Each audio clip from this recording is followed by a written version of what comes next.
I've ripped my pants live on stage once. That was hilarious. Bloody hell. Yeah. Luckily, nobody could tell because I kind of put a clipboard and rushed off. It was the back bit, by the way. Yeah. Yeah, go on. Yeah, yeah.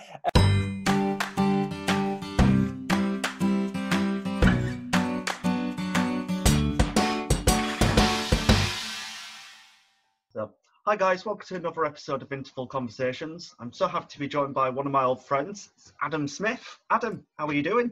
I'm very well, Nathan. How are you? Lovely to see you again. I haven't seen you in a while, but I'm loving. I think we're going for the same look, aren't we? It's just you've hit puberty before me. Yeah. One day you'll be a real boy. One day, please. So you may recognise Adam from loads of hosting gigs that he's done, or you may recognise his voice from the Pulse of West Yorkshire. Oh, those phone calls in the middle of the night. Oh, yeah. And Beverley FM, if you're over Hullway on a Sunday.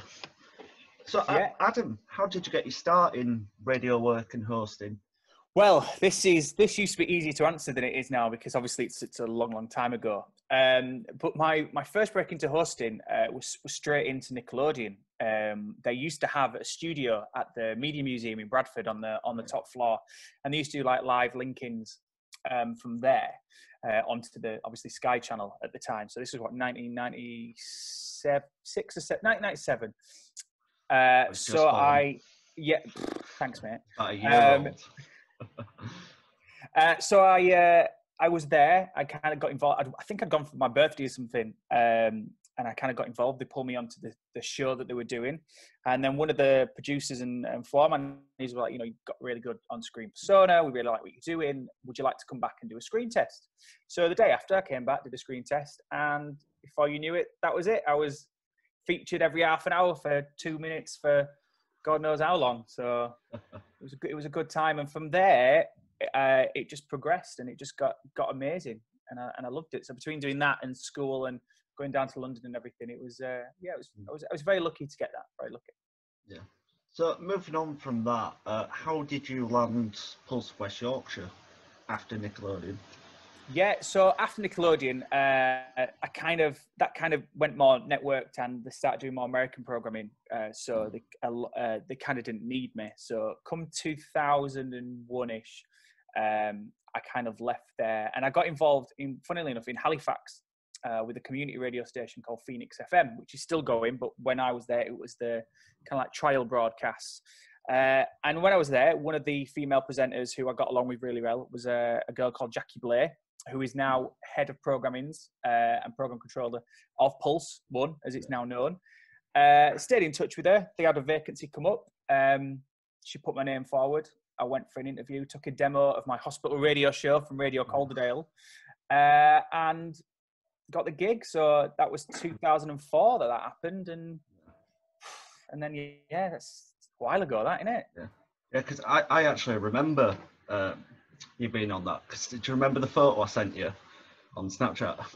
Yes. So I think it was year 6 Leavers Disco, or year 5.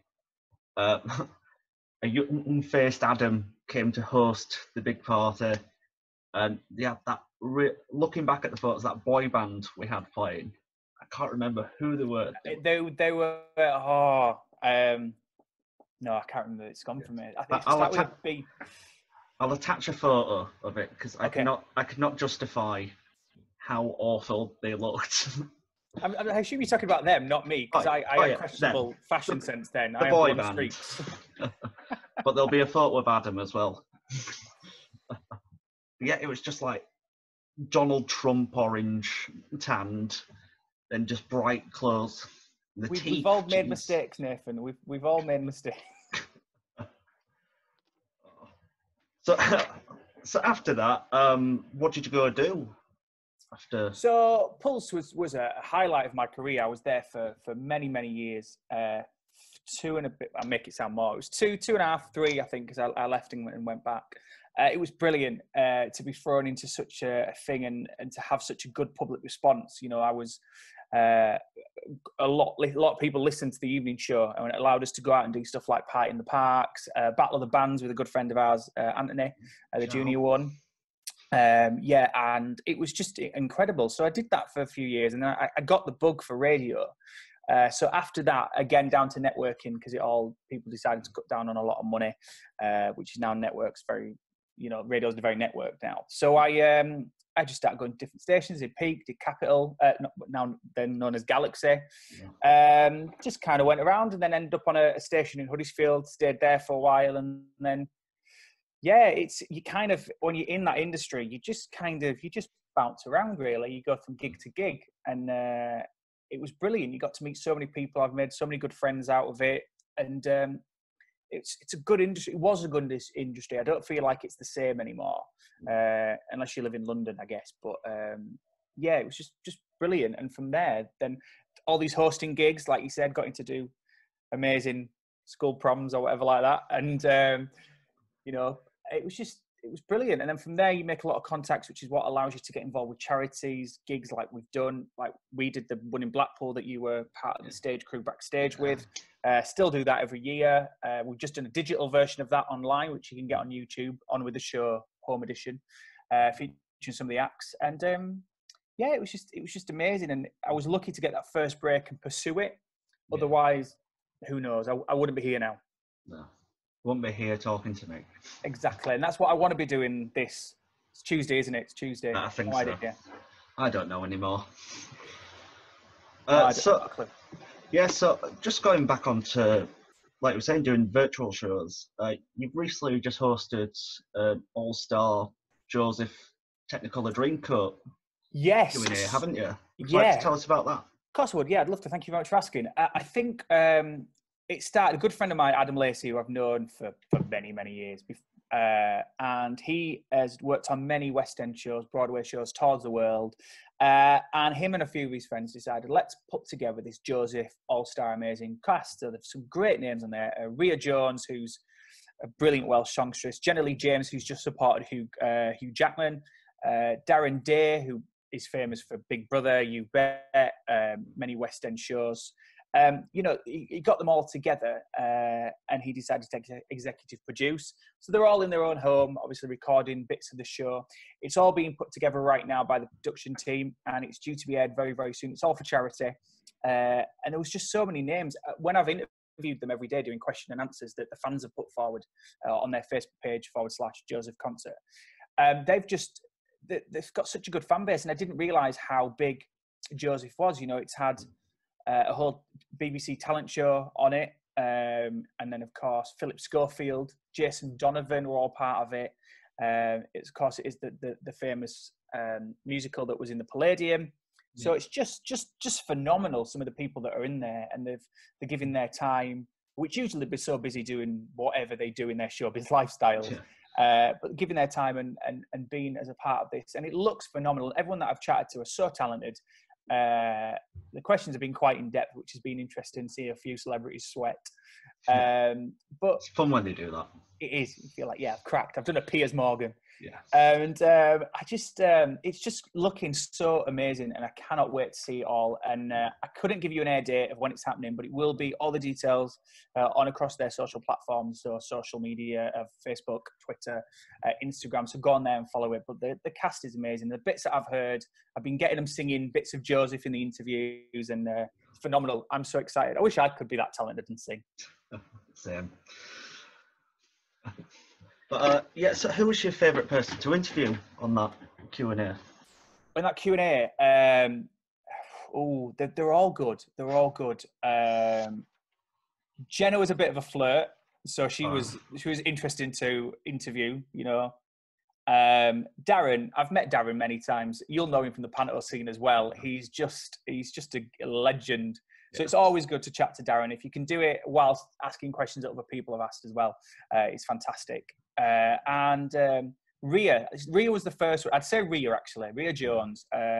She's a Welsh songstress, done many West End shows. I'd heard of her before, and then I did a bit of research on her, and I realised that my dad used to listen to her on telly because she's very much like Shirley Bassey. Yeah. So we were interviewing, and she wasn't very good with technical things, so she was struggling a lot, which delayed the interview by an hour and a half. But but she was so lovely, And it's nice to see that these people that you're interviewing in lockdown, because it must be such a change when you're out there and you're constantly on stage and you're constantly entertaining because it's in your blood. And then all of a sudden you have to sit in, small rooms or big rooms, because some of these are rich, and do these interviews and still give it your all, and knowing that you don't know when it's all going to settle down. They're really professionals, and the show must go on. They're fantastic people to interview, and really, really, really good. So because obviously I've worked backstage on a few shows you've hosted. Yeah. Do you have? So I know a couple of the stories. Do you have any like backstage horror stories, like on-stage mishaps that's happened to you? Oh, I've ripped my pants live on stage once. That was hilarious. Bloody hell. Yeah. Luckily, nobody could tell, because I kind of put a clipboard and rushed off. It was the back bit, by the way. Yeah. Yeah, go on. Yeah, yeah. I mean, like you said, we have so many backstage stories, but some of those I don't think we could do in this.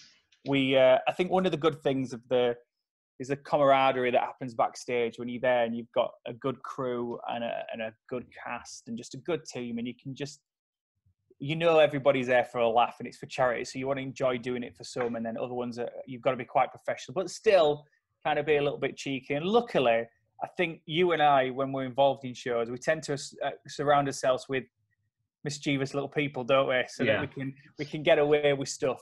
I know. I'll tell you one, and I hope he's not watching, but we know him, so I'm going to have to edit some of this. Anthony Hollingsworth. Yeah, we both know him. I did a concert in the Peace Hall many years ago, 2007, called Party in the Peace Hall, and we had Simon Webb from Blue, Chesney Hawkes, loads of amazing performers were there, and it was the year that the Sheila's Wheels, the pink car insurance girls. Yeah. If he's watching this now, he's going to be cringing so badly. And it was that one, and he was there, and I think he was a big fan. I think more than a fan, I think he was a bit of a stalker. I'm pretty sure there was some things which I can't say, but he definitely tried to steal one of their pink dresses and try to put it on. That sounds about right for Anthony. Which is the good one in comparison to the other stories I have, which I'll tell you another time, Nick. When we stop recording. Yeah. But yeah, I'd say that, and just so many. There's brilliant ones. I mean, technical wise, I've had people go on and think that they're miming, and it turns out they've actually instructed the sound crew to sing lounge. So that's been interesting. There's just so many I couldn't pick. And if anybody knows any, if they're watching this, let me know. And if we've got video footage, delete it. Probably a couple that spring to mind. Last time we did the North Pier, Joe Longport Theatre now. You were hosting, and they have that sort of wooden flat cloth that comes in. Yeah. It almost whacked you, so we're like, stop! You'd think they'd learn from that time. When I did 2018, I also nearly got hit by it as well. It's just to think that I can sense it's not there, but nearly that close. Where there's a blame, there's a claim, Nathan. Yeah. There was another one where there was an act on stage, and I can't remember the act's name, but it was a comedian in Blackpool. Yeah, I like the way you did that. Very outrageous suits. Yes. I think you know. I know exactly who you're talking about. Yeah. And he was running over his time slot, and the show was already like an hour over. Yeah. It didn't really matter because there was more people on stage than there were in the audience. But it was like, Adam was like, I don't know what to do. I went, fucking get off. Yeah. And he threw a water bottle at me, so I just stopped the show. Do you know what? You'd be so surprised how many like diva-like people there are, and that are happy to perform to an audience of 14 people, if not 4,000 people. So there's so many things that happen. I don't think people would believe half the stuff if we told them what actually went on behind the scenes. The clean stuff. The clean stuff. Yeah. That same show, do you remember me putting out a backstage announcement? Just went, ladies and gentlemen of the cast, please be aware there is a seagull flying around the auditorium at the moment. I don't remember this. Yeah. It just sort of flew in because they kept the door open. Yeah. But they didn't clean the theatre as well. So it was like I was walking among the seats, and there was like a mouldy glass of Coke. It was like, oh. Well, you're happy to know that since it's, well, in fact, the last couple of years they've done it, I think they've got a new crew in with it and a new stage, like kind of cleaning team or whatever, and they're amazing. But I'll tell you this one, actually, it was 2018, and I was sharing a dressing room with my friend Adam Lacey. He was headliner because obviously he's done West End and toured Broadway and stuff. And he came to do the finale, and we had a packed house, nearly 1,500 people in there. And the show was due to start 7:30. Now I had to do some rehearsals and some press earlier on in the day. So it got to 6:30 and I jumped in the shower in my dressing room. And you remember dressing room 1? Yeah. It's quite tight, but whatever. So I got in the shower, and then Adam had to get in the shower after I'd finished, not together. That's just weird. And there was a leak, and the leak was literally coming through to the center of the stage. And there was a group of children trying to rehearse their routine for Chitty Chitty Bang Bang. 1 or 2 fell on the water. And I just remember, because we locked the door because you never knew who was going to walk into your dressing room. Yeah. And the door was locked, and we were under the stage crew, which came up banging on the door. Obviously, it was just Adam in the shower, and he just shouted, "Get out of the shower! You're making it leak!" And they also just painted the floor black because they'd just done a bit of a refurbishment. So that brought it back up. So I was surprised he asked me about last year, to be fair, after that. I'd say that one. Yeah. Oh, that's good. So, what's next for you with hosting? Well, right now it's obviously very difficult to figure out what's going on. We've got On With The Show 2020 scheduled. We'd sold quite a few tickets prior to this, which is scheduled for mid-August. But right now, we don't know, do we? So fingers crossed, that'll still be going ahead. So we'll be able to perform that after we've done the home edition the other week, which was brilliant. It was good to do. It was good not having to leave my house as well. It was fab. Saved on fuel. It was fab. So we've got that. And then obviously you mentioned the Joseph All-Star concert with some great names. That should be airing very, very soon. The bits I've seen so far look incredible. So I'm looking forward to that. I'm a big fan of Joseph. Any Dream Will Do. Brilliant song. And I don't know. I've got my regular show in Beverley, which I do every Sunday afternoon, 2 till 4. Beverley FM. You can listen online, beverleyfm.com. Nice little plug there. You can listen to that. I've been doing a few, like you, I've been doing a few online bits with my mates to kind of just have a bit of a giggle. A good friend of mine, Matthew, who won a BBC talent show, operatic tenor, crossover singer. I had him singing random stuff just for laugh. So that was brilliant. Do another one of them. Who knows? I think I just want a McDonald's. It's all I want after this. I just want a McDonald's and to be able to go back to America because I spend a lot of time in America. I just love to be there instead of here. Hence the background. Yeah. And so you don't see all the washing behind it. Oh, yeah. Fair enough. So yeah, just one last question. Do you have any advice for anyone wanting to become a host eventually? Yeah, I do. I'd suggest people follow similar to how I did it and don't think too big, too easy. There's a lot of stations out there, especially radio, which is always a good step for TV. I was very lucky to do it the other way around, but hospital radio, more now than ever, need people to be on board and to be entertaining those patients. People don't realise the effort that goes into those stations and the talent that are there, and to also help somebody in the process as well, I think is amazing. I love doing that. I loved going on the wards and getting requests from people and cheering up their day. Obviously, I know technology is a lot different now, being able to listen to stuff on phone. But I'd say that don't knock it. You know, people kind of look down at it, but don't.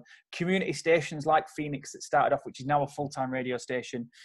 Beverley FM started the same as well, and they go on to have great success. But you've got access to platforms now, social media, YouTube, Twitter, Instagram. Just do it. If you think what you're doing is talented, keep it clean though. Just do it. Like this, you know, Nathan, you're a great interviewer, and we've both had so many stories to tell. And when you can't sit over a pint in your local pub talking about it, people are interested in this. I've just done a podcast with a friend of mine who's having a lot of trouble dating. He's come from a long-term relationship. Well, this is the thing. I don't understand why. My mate Paddy's podcast, which is on Spotify, and it's basically just me and him just talking for about half an hour about his time on Tinder and stuff like that. And he's a very desperate man, so it makes good listening. Ladies. Yeah, there we go. And if it wasn't for this lockdown, I don't think we'd have been able to do stuff like that. But if you've got a talent, if you think you're talented and you think somebody's worthy of listening to you, just do it. Just do it. Just remain focused and just do it. You've got more avenues now than you ever had.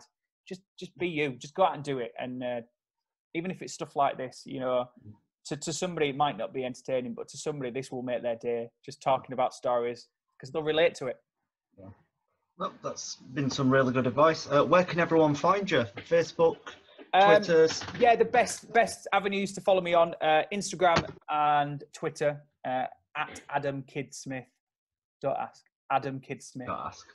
Don't ask. It's not legally binding or anything. Don't think it's like any Savile related stuff. But yeah, Adam Kidd Smith on Twitter and Instagram. Give us a follow. Everything's on there. Random stuff. I'm currently in an argument with NatWest Business because they're messing me around. But yeah, so there you go. Yeah. So thank you for joining me today, Adam. Thank you for asking me, Nathan. It's been good to catch up with you. And I'm sure you hear this a lot, but after this, we'll get together and we'll have a proper good beer and a good chat and get over to Blackpool and we'll create some more on stage. Yeah. Stuff. But thank you guys as well for tuning in. That's been another episode of Interval Conversations.